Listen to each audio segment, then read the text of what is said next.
The views and content expressed on the following program are provided solely for informational and entertainment purposes. They do not constitute legal advice. A podcast is not a substitute for retaining a competent, licensed attorney to advise you on your specific legal situation. Break the business, play is work and work is play. Power in the creators, have fun along the way. Break the business, doing what it takes. Celebrate success and learn from the mistakes. How's it going, everybody? Welcome to the show. It is time for Break the Business, where we empower indie creators and have some fun along the way. I'm Ryan Kairalla, and it is a pleasure to have you here this week. We got ourselves quite a little show for you all this week. Great topics, great guests. We're going to get right into it. Our co-host joining us this week, musician, investor, frontman for Gideon King and City Blog, Gideon King joining us. Hello, Gideon. Howdy, howdy, howdy. God, I'm always blown away by your background of choice every time you join us on the show. You always have the coolest equipment. Like, paint the picture for us, okay? What do you have behind you? Where are you now? Because you always have these cool studio spaces that you are. Is this like your home studio? So yeah, this is my studio up in the woods, and I'm in the control room now. And then you see the glass back there. Those are the ISO rooms, isolation rooms. And then behind there, there's a live room for playing. So, you know, it's a little bit of a man cave. It's where I escape to and live and sleep and eat and, you know, think profound thoughts, Ryan. Are you one of those creators that when you're in the full element of making an album, you'll sleep in your studio for nights at a time? Yeah, I mean, it sounds pretentious, but I actually fall asleep with my guitar in my hand, clutching my guitar. It's mildly pathetic, but it's also sort of fun and lovely. It can be both. They're not mutually exclusive. It is pathetic and fun and lovely. Yes, I agree. Mildly pathetic and fun and lovely. Yeah, I mean, it is. Yeah. The Gideon King experience. Yeah, I guess. That's great. And I'm envious. I want the studio in the woods. That looks super rad. All right. I am excited for the guest that we have joining us in the second segment, Gideon. We're going to be joined by DistroKid's Director of Creator Services, Mike Fink. This is exciting to me for a couple of reasons. Chief among which is in the 400 plus episodes that we've done Break the Business, we have had several representatives from a lot of the big music distributors joining us. We've had VPs from CD Baby. We had the CEO of TuneCore a few months back. But we have yet to have a single rep from DistroKid, and that ends tonight with Mike Fink joining us. And I'm excited for this, Gideon, because I'm a big fan of the DistroKid service, as are many of my clients. I would say if I were to poll my music clients, a plurality of them use DistroKid as their distribution service of choice. Great features. They do a really excellent job getting your music on there and adding some nice little bells and whistles to your music distribution. I mean, I'll give you one kind of personal example of my feeling on DistroKid. People are going to think I'm doing an ad for them, but I think that highly of their service. I had a high-profile client who was making their first record come to me a couple months ago and say that, I'm making my first record. I have this premium distribution service. I don't even remember the name of it, but it's supposed to be this like kind of white glove distribution service that's going to put my music on Spotify and Apple Music, blah, blah, blah.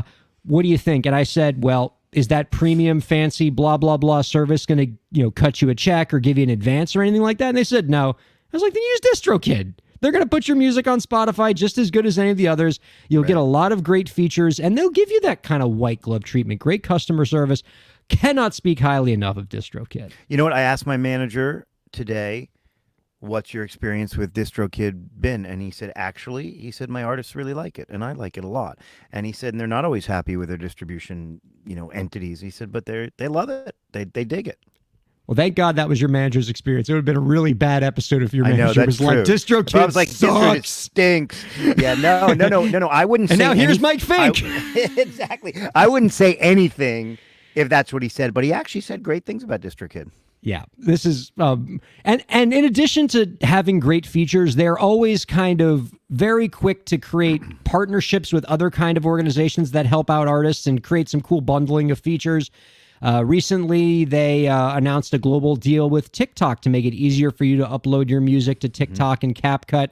They have a recent partnership with Mixea to allow you to have access to affordable and easy mastering and mixing services. A lot to like about DistroKid.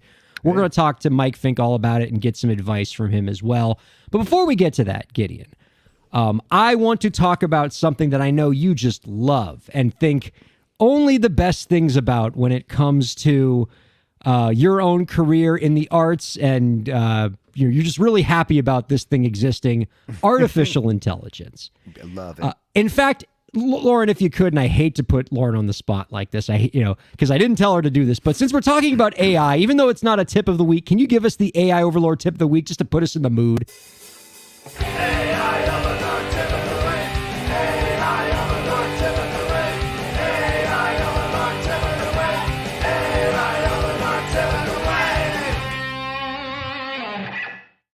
We have no AI Overlord tip. I just missed that song. But we do have some interesting AI insights. I would say on my Twitter timeline, Gideon, more so than even in the last couple weeks, I've seen a particularly significant amount of discussion about, will AI replace art? Are artists on borrowed time because AI is going to be the new artist and humans are going to get removed from the artistic equation?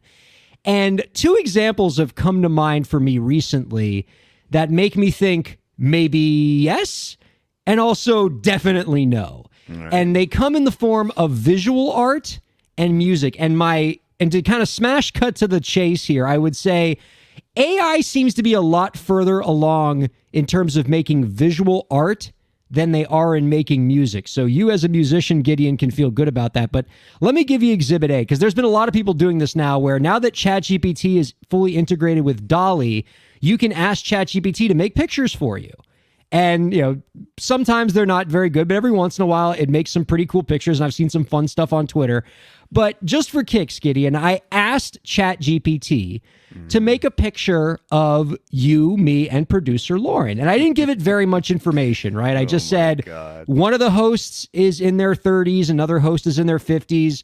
Both are male, and there's a producer, female, and I didn't give it any information, and it gave us this picture.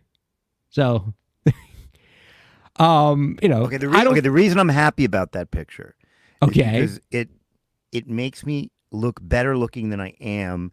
It's largely eliminated my big nose and my double chin. So as far as I'm concerned, this show has been a huge win, and I want a third of the profits if this art sells for long. Now, just to make sure, Gideon, which of the two men do you think you are in this picture? Well, okay, so let me. I wear sunglasses sometimes. You do wear sunglasses, so I think you're trying to lay claim to that really handsome Jimmy Garoppolo-looking dude in the center. I'm not trying to lay claim. I am laying claim to it. So you're going to make me deal. Like the older-looking, graying, Alan Thicke-looking dude on the left? Yeah. Yes. That's what my instinct said too. Thank you, Lauren. Thank you. You're no help, producer Lauren. Well, because producer Lauren loves this picture. She looks beautiful in this picture. Right. Perfect straight black hair. So okay, fine. You can have the handsome guy in the middle, Gideon, because he's got sunglasses, and so that's good enough for you. Thank you. And then I decided to just completely destroy the experiment, because in the second picture, I just asked ChatGPT to do the same picture, but to make us all adorable cartoon bears. And it gave us this picture. Okay. This one I just don't have a comment on. I don't know why the bear in the middle is shirtless. Is that one still you? I mean, this one is just like a drug trip, so I'm not sure how to respond to it. Not that I would know what a drug trip is like, but if I were to know what a drug trip was, like, this is what it seems like to me. All right. Well, oh, shoot. There we go. I took out Gideon for a second. All right. So even though those pictures don't look like us, they are well done pictures. Like, you would probably pay a graphic artist and a not insubstantial amount of money to make those pictures for you. Right. So in visual art, I think ChatGPT and AI, they've come a long way. And I think a lot of artists might be a little worried in that sector. Now, in music, a recent example has shown us, Gideon, that AI has a long way to go before I think it can replace musicians. Recently, a new AI artist has emerged named Anna Indiana. Now, to give you some background, Anna Indiana is a completely AI-generated singer-songwriter. Everything from her look to her singing voice, even to the songs that she writes, all completely AI-generated, zero human input. And so Anna Indiana released her first single recently called Betrayed by This Town. Now, even without the lyrics, pretty good with song titles. I kind of want to hear the song Betrayed by This Town. But once you get past the title, the song itself leaves something to be desired. But I'll go ahead and let Anna Indiana perform for you, Gideon. And I'd like to get your genuine thoughts. Hello, world. My name is Anna Indiana, and I'm so excited to share my music with you. Here's my first song, Betrayed by This Town. As an AI singer-songwriter, everything from the key, tempo, chord progression, melody notes, rhythm, lyrics, and my image and singing is auto-generated using AI. I hope you like it.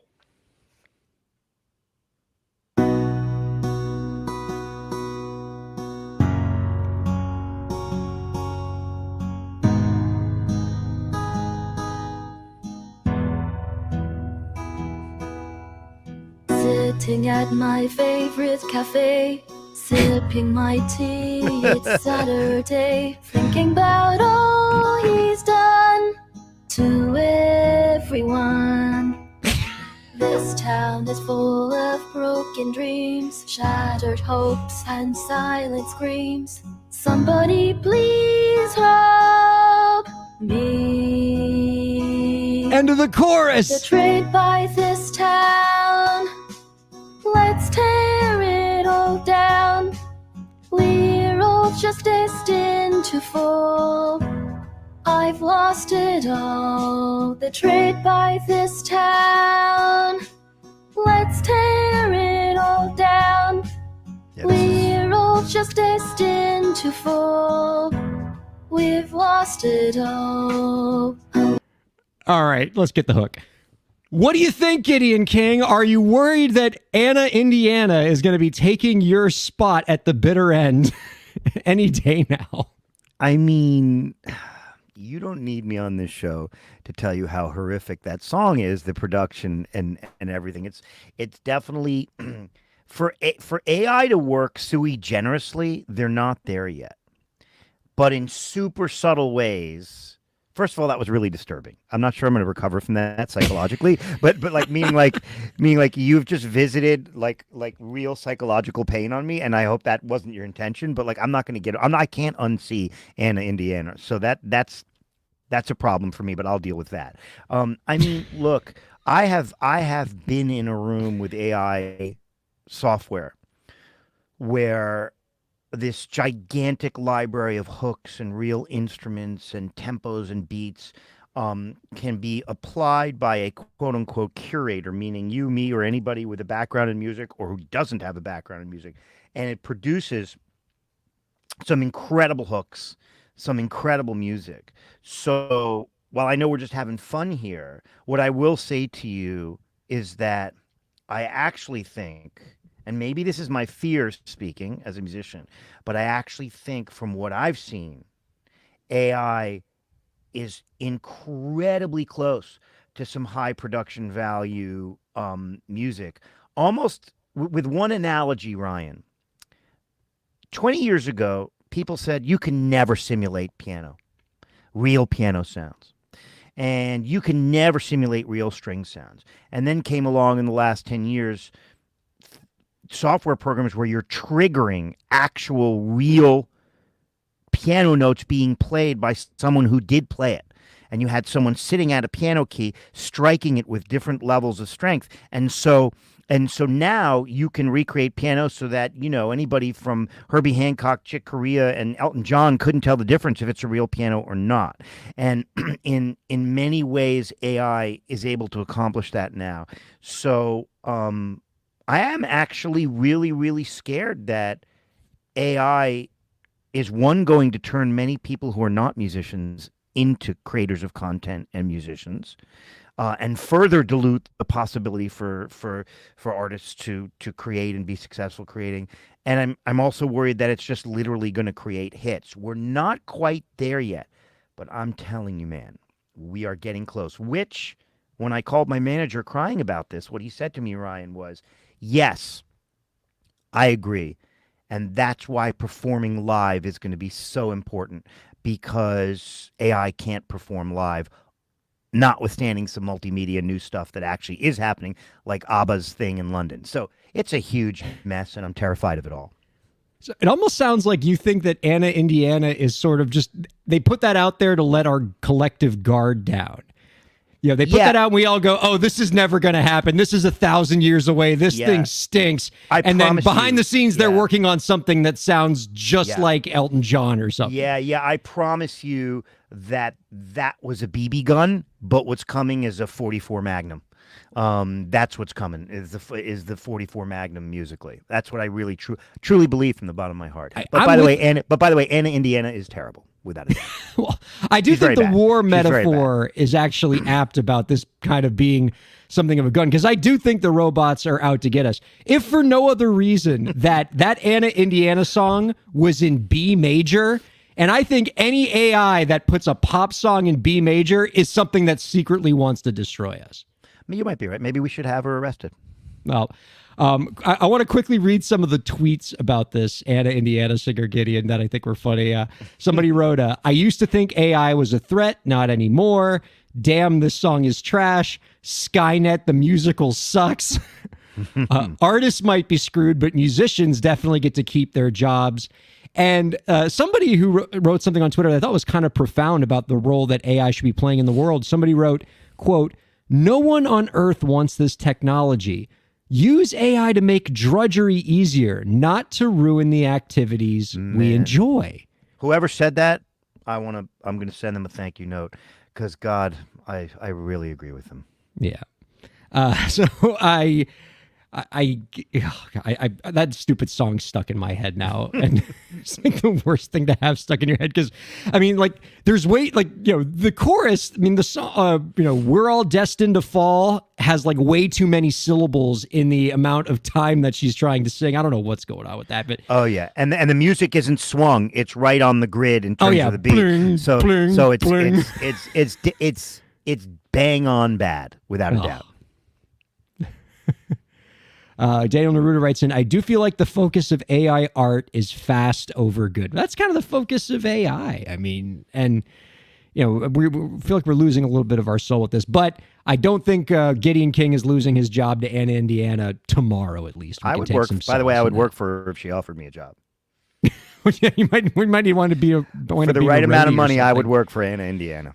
Well, before we bring in Mike Fink and go to break and all that stuff, I wanted to talk to you about an article that we both read in the Wall Street Journal about the changing nature of social media. So we just talked about how AI is kind of changing, and now I want to talk about the changing nature of social media and what it means. The title of this article is How Social Media is Turning into Old-Fashioned Broadcast Media. And the premise of it is, when social media started, whether it's Twitter or even what TikTok was when it first started, there was a blurring of the lines between creator and user. We were all creators and we were all users. And people who were on those platforms, they were expected to contribute just as much as to enjoy the content of others. And yeah, there were a few kind of big superstars on those platforms, but for the most part, it was something that we were all active participants in. It wasn't like, say, broadcast television, where we sit at our TVs and just passively absorb the content that comes to us and don't actually contribute any content. But as the Wall Street Journal article noted that we read, that's changing. And as TikTok kind of evolves and as X/Twitter evolves, what we're starting to see is an ossification of those roles, where there are creators on TikTok, YouTube, Twitter, and there are users who generally don't contribute as much. From the article, quote, social media is turning into old-fashioned network television. A handful of accounts create most of the content that we see. Everyone else, they play the role of the audience, which is mostly there to amplify and applaud. The personal tidbits that people used to share on social media have been relegated to the private group chats and their equivalent. That last sentence, Gideon, that hit home for me because I would say in the last 6 months or so, I have become far more active on my group chats than I have posting on my Twitter account. I used to consider myself a creator on Twitter and even on TikTok. And because of the way the platform has changed, because it sort of caters more toward a few small number of creators, I don't feel particular incentive to create anymore. And I know I'm going to get more engagement texting my funny thing to the 12 people on my group chat than I will sending it out to the millions of people on Twitter that I know will never see it. You know,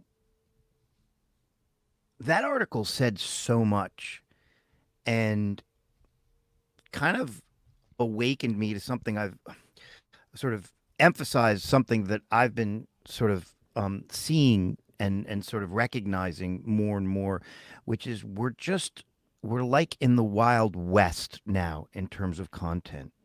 And I actually think as social media goes more towards long form content, defined as 1,200 words or more if it's text, or 10 minutes or more if it's video. I actually think what we're witnessing is like a sub rosa chase of the dollar. And what I mean by that is it's hard to have an advertisement to go buy a Kia car if the content is only 12 seconds long, because where are you going to stick the advertisement? Yeah. But if you can have a 10-minute long video, or if Apple's going to air a new show on X, that opens up the door for grabbing ad dollars from traditional broadcast TV. And so sometimes I think social media is in control of the world and is the new world order.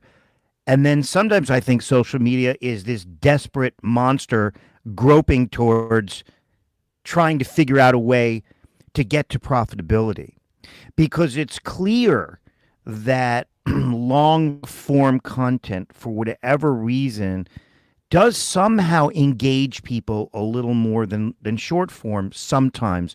And so, like, I think what's underlying all of this is ad dollars. And you've got traditional broadcast, man, you've got long form on X. So a lot of people I speak to seem to have super concrete opinions as to who's going to win and Netflix is done and X is done. And I don't think anybody knows. I think this is the Wild West, and that content is going to become more democratized in the way that musical content became, in a sense, fragmented and democratized by Spotify and Deezer and you name it.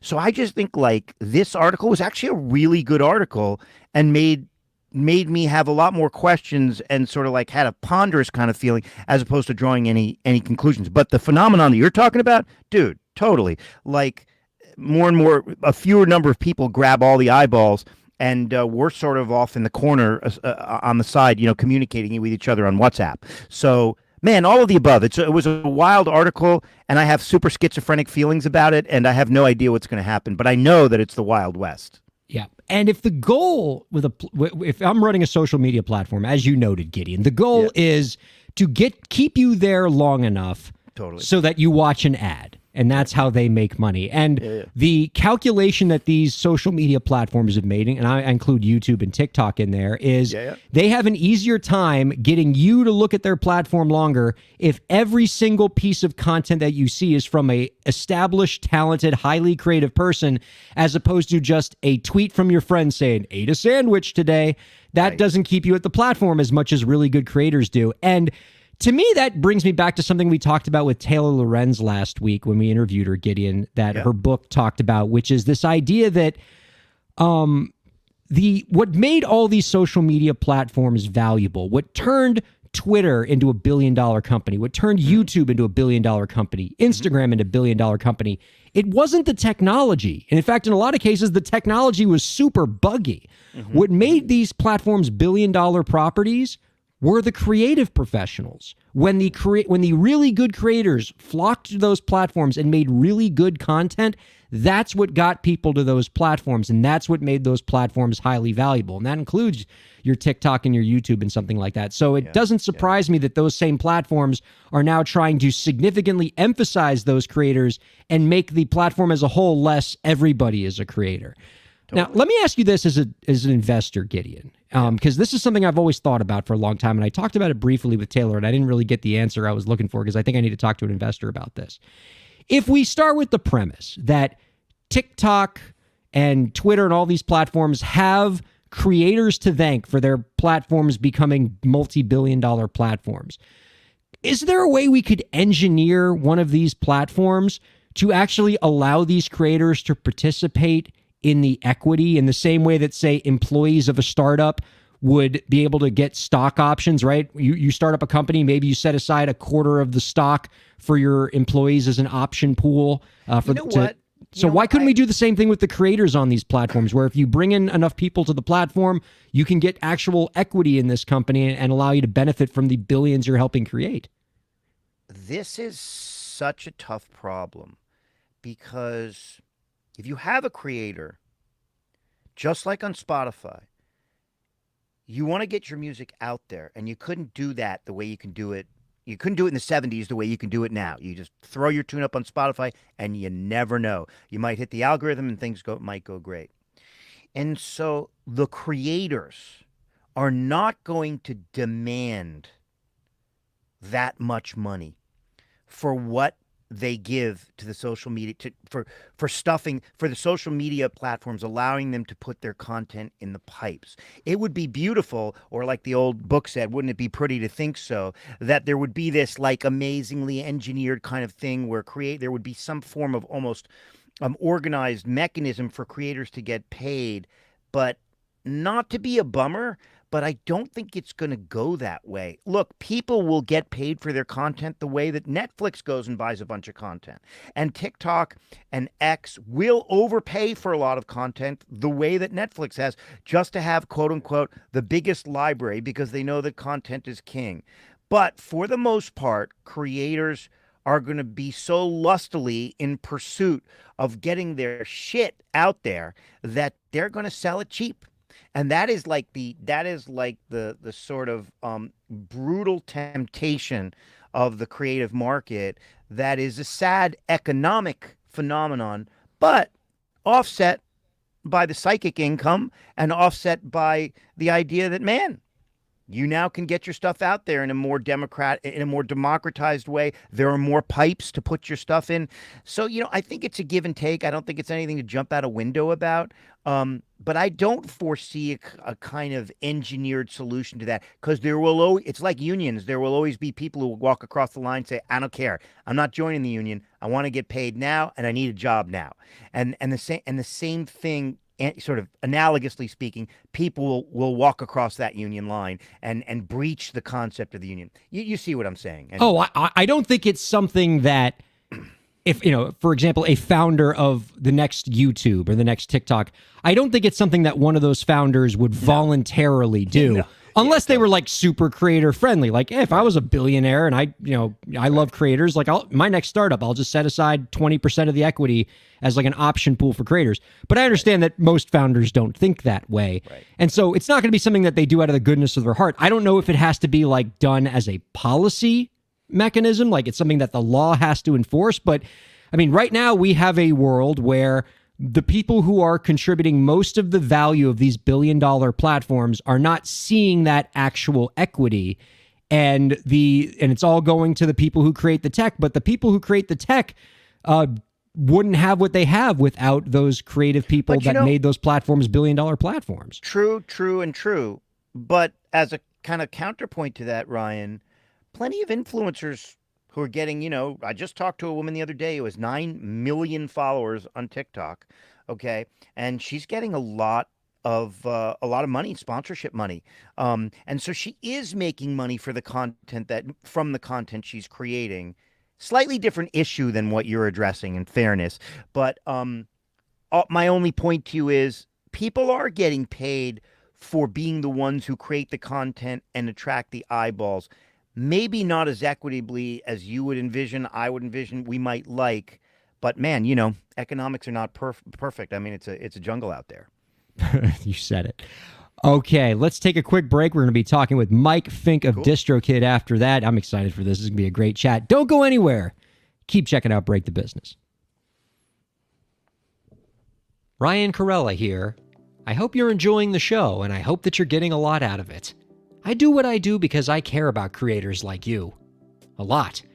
I've dedicated my career to helping creative professionals, entrepreneurs, and organizations move forward. I do it by hosting this program, and I'm also proud to do it in my legal practice. If you're a creative professional looking for solutions-oriented legal services to help you further your goals, I'd love to help. My firm RKPA does contracts, commercial law, copyright, trademark, and more. Visit rkpalaw.com to learn more. That's rkpalaw.com. Ryan A. Kairalla, PA, Miami, Florida.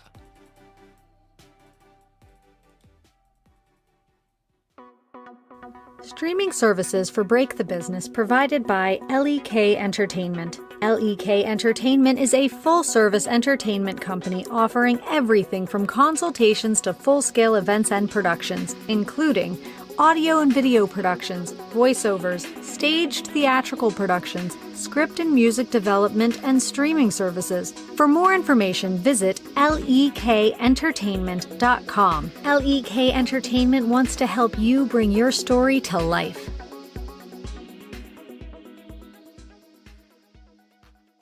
Thanks for supporting Break the Business. If you have a question or topic that you want us to discuss, email us at breakthebusiness@gmail.com. You can follow the host, that's me, on Twitter at Ryan Kair, and you can follow the show at the BTB Podcast. Be sure to subscribe to the show on Twitch, YouTube, and Facebook, and on all major podcast platforms. And now, let's get back to the show. Everybody now betrayed by this town. Oh my God. Let's tear it all down. Not good. We're all destined to fall. Wow. I've lost it all. Welcome back to Break the Business, everybody. Ryan Kairalla here with Gideon King. Oh, so excited to That have you was joining so us. much better than the AI version somehow. No, Lauren. Setting Like, it a had very low bar, she way- did.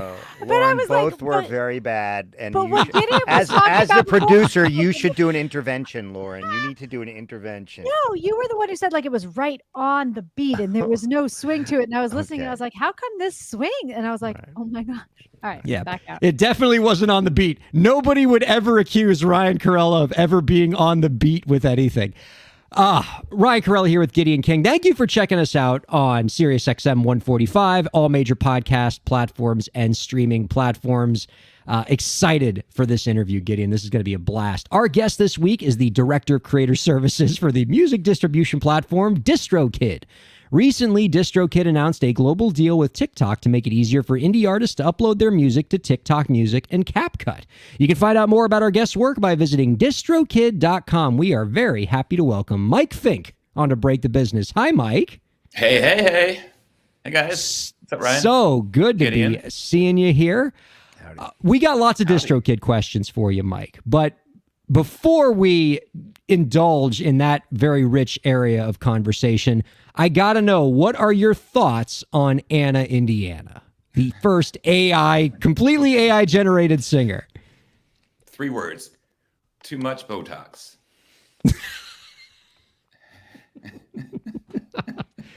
The lips move, but that was it. This is all. I mean, yeah, only her head, like, it was weird because she's a full body. Like, you saw like her shoulders and her chest and everything, but like only her head moved. At least she blinked though. Like, So what Mike's saying is basically she's the next Madonna. That's basically what Mike's saying.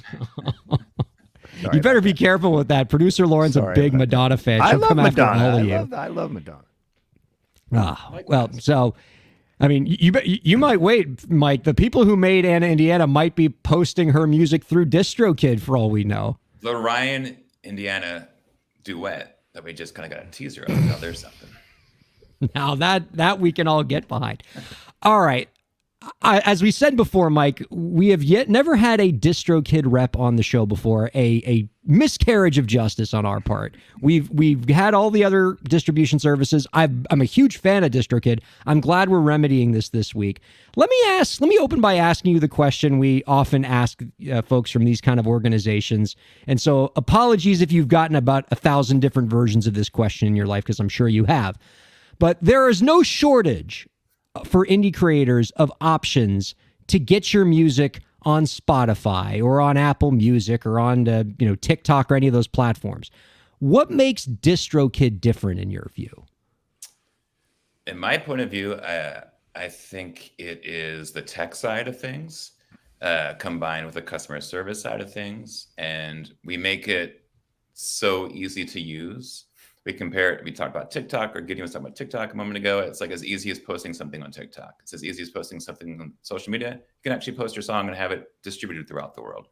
That's just on the tech side. Then in terms of what we offer artists, 100% royalties, we don't, all the earnings go back to them. That's for our low subscription fee, something that I think is top class. And then we tried to level the playing field. And by that, it's like what we offer artists in terms of our hyper follow. We even do video distribution through DistroVid. I know you mentioned Mixia at the top, like being able to offer mixing or mastering music, all kinds of promo cards, visualizers, just a little bit of everything to make sure that you can be on the same playing field as, say, Gideon's favorite, Madonna. I do appreciate that. I think one of low key my favorite things about the platform is you guys seem to invest a lot in trying to give artists those little extra features with their music distribution that, as you note, levels the playing field. Even something as simple as allowing artists to have the karaoke style lyrics on Apple Music. A lot of the distribution services don't offer that, where you can put your lyrics, but it's just going to sit there on Apple Music. You guys actually have like the lyrics that appear karaoke style. I've actually done that for clients before, where to make the lyrics karaoke style, you have to go into DistroKid and like hit spacebar for every line of lyrics so that it shows up at the right time. But I'm grateful for that feature. And because to me, what it represents is your attention to detail and constantly wanting to create new tools for artists to help level that playing field. With that or the splits feature, so that if multiple people want to share royalties, you can do that through DistroKid or the Mixea or any of those things. How do those kind of innovations get developed at DistroKid? Like, is there a lot of conversation between you and the tech people about here's what I'm hearing from artists about what they want? Can we make that? Or here's something I know that a major label does. Can we do that too? Well, to your last point about splits, and I didn't thanks for being the hype man, Ryan. Splits is a great feature, and there's a new version within splits called recoupment. So meaning like if Gideon was my producer and I have a record coming out and I want the first 5,000 royalties to go to Gideon for all the production work, that can happen, and then the splits can happen to all my bandmates. You're kidding. Not kidding. Look, viewers and listeners, I promise you this isn't like an infomercial for DistroKid where I'm like, really? No, I legitimately did not know that. And that is a really useful feature. In my own experience, Mike, I've had clients where I'll run, the song through DistroKid. They have a producer, and that producer gets 5%, 10%, whatever it is. And I have it like as a note in my file. Okay, when it's accumulated this much in royalties, then share the splits. But what you're saying is you built that right in where you can make it where the money has to recoup before the splits get shared. So it's all being done on the platform now. Absolutely. Yeah. So that I think is part of also the secret sauce, and why the interesting thing about DistroKid is we have artists that have won Grammys. We have artists that are just making bedroom music. Not that bedroom music can't get to that level, but we have artists of every shape and size. It looked like Anna Indiana was recording in her bedroom. So with that said, if you're at an artist where it's like, yeah, you have a producer, or you have someone that's made your music video, or you have a manager, or whatever it is, whatever the deal is, you have got a featured artist, and you want to make sure that part of the deal is that they get the first 1,000, 5,000, 10,000. You can make that happen, and then the splits can happen. And it avoids like a CPA, it avoids you doing the bookkeeping, and it just lets it all flow. It's all transparent on the back end for anyone that's got the DistroKid account.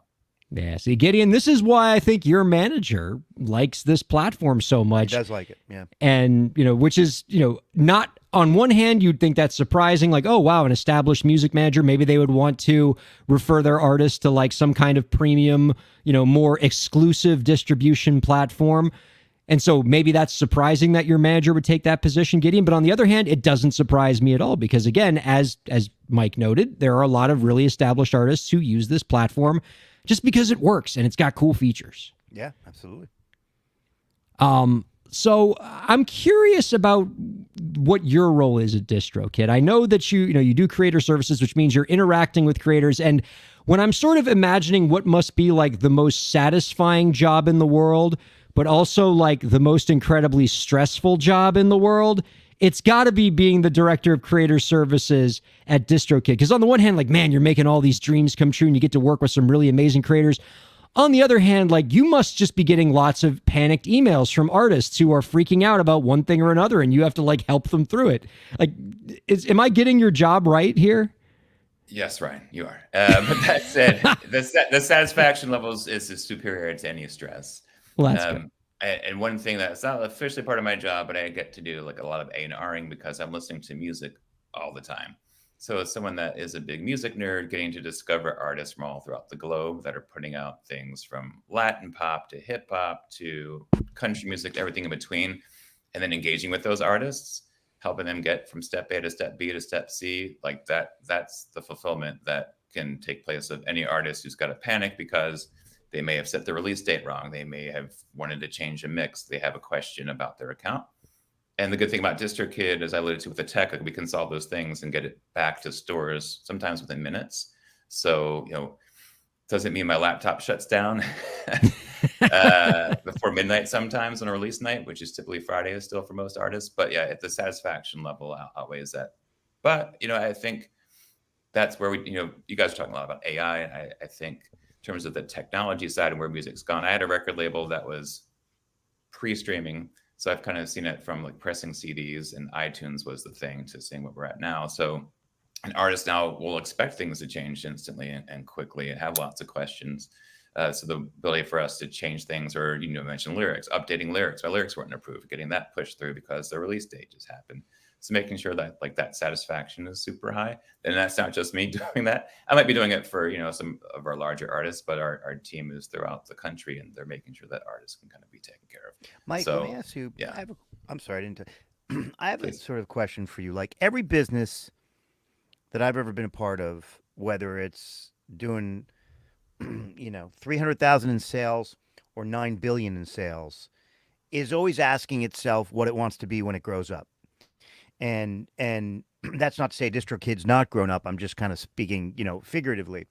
But like here you are demonstrably doing a good job with the tech side of things, customer service, making artists' life ordered and sort of intact. But like when you guys strategize, and obviously you're not going to tell us what your grand plan is to take over the world here on the show right now, but when you guys strategize for the future, what's the next gen for distribution entities like yours? Is it to help the artists move the ball up the hill, not just from a logistical standpoint, but to achieve, greater notoriety, or is that too dangerous? What is it that is the next thing for the DistroKids and TuneCores? Granted, two very different entities, but what is it that they all need and want going forward to be the next gen success in this business? Anyway, you get my drift of the question. Absolutely. And I didn't fully answer. So Ryan was kind of talking about like what my role is. And it's Right, not yeah. just working with artists, it's also working with DSPs, it's working with Snap and TikTok and Meta. So it's kind of all of that. Mhm. So part of that is making sure when those partners are releasing something that we're ready to go. A lot of times with those partnerships, because DistroKid is so large in terms of volume, it has artists of great stature in every genre, we're able to kind of dip our toes in a lot of product testing for these partners. So I think that is one thing that we may have more than anyone else, is we're usually first at the table. If not, we're sitting at the table with everyone else. So I think that's of one benefit. But for us, I think DistroKid's been around since 2013. Yeah. When Philip founded it, he's a musician. He wanted to have a better way of distributing his music, and he built this platform. He's the one that's actually always iterating on it on the back end because he's a programmer by trade and by heart. So I think he kind of has the pulse on things in terms of what musicians want. But for me, I think we really want to make sure artists have everything that's possible. When like the recruitment's idea comes along from engineering, it's like the light bulb goes off, and it's like, let's make that happen. And I think we want Such a good idea. we want to make sure like we have that available. I mean, the lyrics, the amount that fans engage more with lyrics being presented to them, whether it's a lyric video or like, on you mentioned like say Apple or Spotify and having the karaoke versions, like that can be a game changer for an artist. So making sure that artists have everything that any artist that's on a big label, on a medium-sized label has, I think is what we want to ultimately provide for folks. That's Ryan, that's such an interesting answer because 3 out of 4 executives will have this like take over the world grand idea. And it's often what destroys them, as opposed to the ones like Mike who just said, well, we want to expand, but we want to continue to get better and better at the customer service and stick to our knitting. For me, that was an unexpected answer, but it was a really interesting answer. And just having been an investor for over 3 decades, that's embarrassing to admit, but having been an investor, basically being old, it's cool when people say we want to get better at sticking to our knitting. It's a very interesting insight into the psyche of a business. And as you noted, it is an increasingly rare perspective among corporate America, regardless of the industry, but particularly in the media industry, right? Like, the social media platforms are a great example, right? None of them are content to just be, I'm going to be the best Twitter I can be. I'm going to be the best YouTube I can be. They all want to be everything to everyone. Right. And oftentimes the consequence of that is the final version of whatever they are is this platform that's nothing for no one. And everybody wishes it could be what it was 10 years ago. But to DistroKid's credit, I think Gideon's absolutely right. You guys are essentially what you've been for the last 10 years, just better. You've invested in your features, but the core product still remains, and you're doing a great job with it.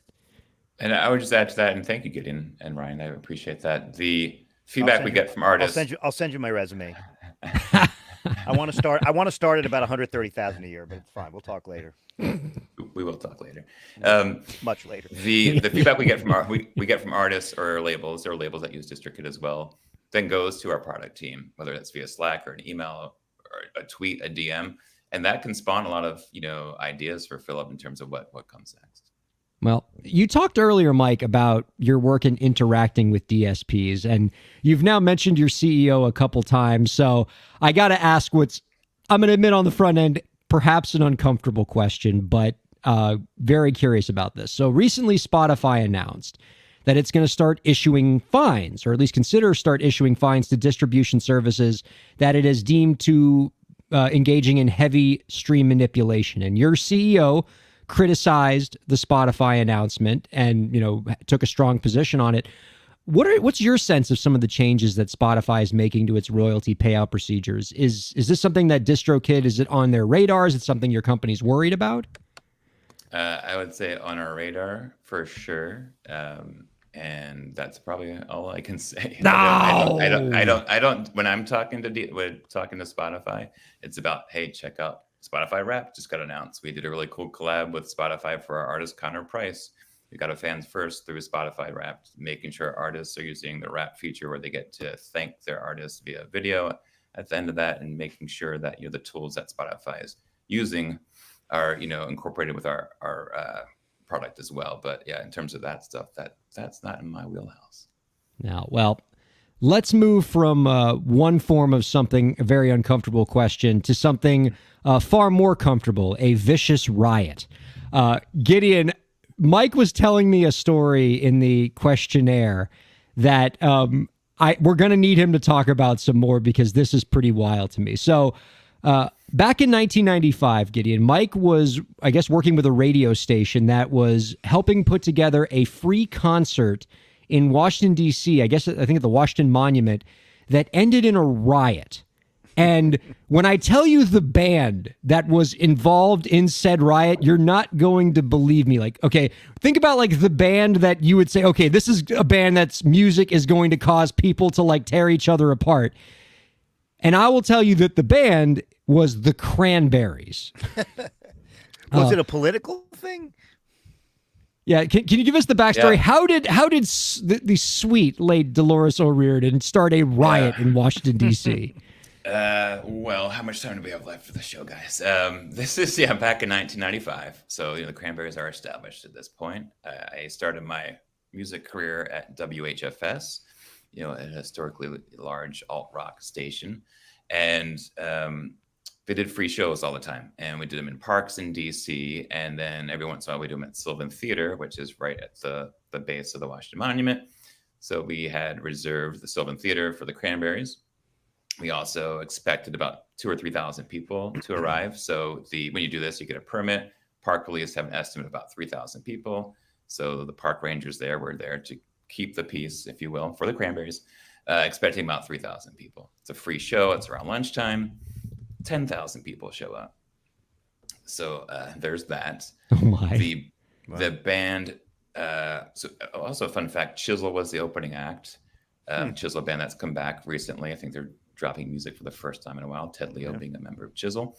But the Cranberries took a while to go on stage. Part of that was because they wanted stools at the last minute. We didn't have stools at the Washington Monument. My coworker ran back to Atlanta, Maryland, took apart computer desk chairs to make them stools, gets them back, puts them on stage. They ultimately decide to stand for the whole brief performance. This is the insider scoop here, guys. About a song in the little barrier, which wasn't roped off or anything, but basically where the grass met the asphalt before the stage, everyone decided to get close. So with the amount of park rangers that were there, not super safe, people start moshing to Linger. About another song in, their sound was cut off, band walks off, and they book it, essentially. Wait. I got to stop you right here, okay? Because as you're telling this story, all I'm thinking is, okay, I'm thinking back into the Cranberries discography, and I'm like, all right, what Cranberries song is so intense that it is going to bring people to a literal riot? And I'm thinking, okay, maybe Salvation. That one's kind of fast tempo. And you're telling me it was freaking Linger? I'm telling you, the Cranberries can cause a riot, but riot's not okay. I think it was described in the press as a riot. I think Rolling Stone actually covered it too. What had happened? The sound was shut off. Band exit stage left. We don't know if they're going to come back. So at this point, that's when it by riot, I would say bottles are being thrown at myself and other people on stage. There happened to be some FBI convention going on at the same time in the Capitol. So that brought in a whole bunch of backup because it wasn't there. And I also would say the amount of people that had to kind of protect 3,000 people was not the right number. And typically these shows in the past were all sit-down shows, like the Lemonheads. This was not like everyone standing and it's a giant stage for a band that was really hot at the time. So yeah, it took some backup, some literal backup to get the crowd like 30, 40 minutes into it. But the riot was simply, I think, people being upset, throwing empty water bottles. No one was hurt, but the set was cut super short. The thing I didn't mention, Ryan, this is not the only time this has happened. Wait, What was the other riot? what was the only time this happened? Another Like the one Cranberries? was not a riot, but you know, like how U2 played on a rooftop, the Beatles played on a rooftop, etc. Sometimes these things just happen. We did the same thing with one of your favorite bands, Gideon, Chumbawamba. This is several years later. We did a Chumbawamba on a roof near what is now where the Wizards play. I'm not sure what that arena is called these days. I moved from DC a long time ago. About 3 songs into the Chumbawamba set, we had the okay from the police, but someone was not happy at Chumbawamba, who are diehard anarchists. They get knocked down. Sometimes they get up again, and this time they got knocked down. So that one, I don't know if that was probably like 97. So yeah, that was another, not a riot, but that was like the Popo said no. Yeah, but I believe it fits the profile with Chumbawamba. There's plenty in their catalog that would bring them to riot or whatever you want to call the state of the crowd. But I still can't get over Linger. Like, I'm trying to make a list of songs less likely to bring a crowd to an angry frenzy than Linger by the Cranberries. I think my entire list is Moon River by Andy Williams, and that's the end of the list. It's Moon River and then Linger by the Cranberries. People would mosh to anything in the 90s. I mean, It was people will mosh to anything in the 90s. That might be our episode title this week. Oh my gosh. You could our guest is Director of Creator Services for DistroKid, Mike Fink, who is having just a grand old time with us. We're really enjoying. Yeah, just the Cranberries causing a riot in DC. That's pretty crazy. All right, before we get to our final question, I do want to get as much advice for the artists from you as we can, because obviously you're an expert when it comes to working with artists, and you've learned a lot along the way. We want to benefit from that expertise. So let's talk about the music launch process. When you're putting a track out on DistroKid, the worst thing you can do, as I'm sure you'd agree, is just sort of putting it on DistroKid and then just hoping that it's going to become a hit and not doing any promotion either before or after the song is released on your platform. Can you talk a little bit about what some tips for an effective music launch? Where do artists go wrong in this process, and what can they do better? I think that's a great question too. Great segue, Ryan. A lot of artists, I think they expect that, and they're so happy that they got that done. They might post about it. They might put their hyper follow to get some pre-saves going and kind of be like, the hard part's over because the music is good. But, you guys were talking about AI and social media before, long form video content. Even with the short form video content, you really have to start to lean in once you have uploaded it. Start with those teasers, get those pre-saves going. If you're not into creating stuff on social media, perhaps have someone do it for you. But there's different ways that you can actually be creative. You can use your album artwork. You can have behind the scenes footage. You can have your partner shoot stuff. There's different ways, but you can't just drop the ball because the music's been released. I think that's actually when the hike happens. You start to get down the field, but also give yourself time to do that. Some artists, in turn, will have a track go viral on something like TikTok and then go, I've got to get my song out. And then you go, I want my song out as soon as possible. And then you might miss something like Release Radar on Spotify. And it's like, but you're, losing all of your core fans. So I think for myself, I try to encourage artists to at least make sure there's enough of a window, which is 7 days to hit Release Radar. I personally suggest that you give it 4 weeks so the editors and programmers and curators at these platforms can sift through it, because they're getting hit up not just by me, but every other service, every other major label, etc. And as a fan, I get burnt out if I'm like, I hate to see a fan or an artist that drops music time and time again. I want to be able to appreciate it, realize that this artist cares about something and has a plan for it. And Gideon, I know you mentioned also live, and I guess we're talking about AI. So I was listening at the top of the show. Yeah. The live component to music right now, I think also is critical. And even if you're doing it the old fashioned way and playing in front of 15 people at the hotel cafe, you have to start somewhere. And I think so many artists right now don't realize, and COVID, I would say, was a big impact on that to gain fans, you really have to have some stuff and some chutzpah and be able to put a band together if you've never done that, be able to go live. And I think that is actually something that is missing. I know some of these platforms allow you to live stream. I think that's a good way just to even get your skills. But talking to some artists recently, and I'm like, we go through all the things, get your pre-saves going, do contests, perhaps do some exclusive merch. But if you've never played a show, that might be something you might want to look if you want to be an artist. And I know it's hard to make money. I think, Ryan, you've even talked about in previous episodes about you may have to play X amount of shows just to even break even when you're touring. But that is, I guess, the analog version of how you can do things after you uploaded it. But I think that's essential as well.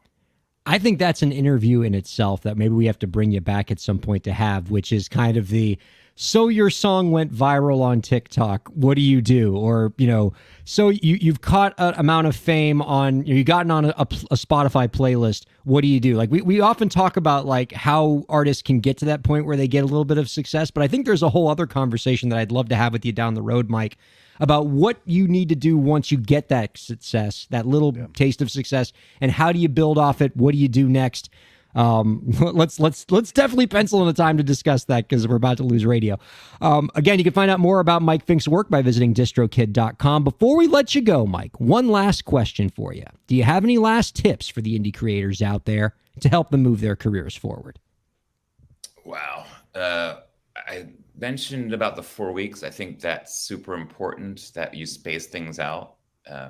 This time of year, there's a lot of Christmas music and artists still want to push things. And I'm kind of encouraging them to wait till January. But the tip I would say, in all seriousness, is have a plan. And if your plan is, I'm going to drop 8 singles this year, why not turn those 8 singles into something long form?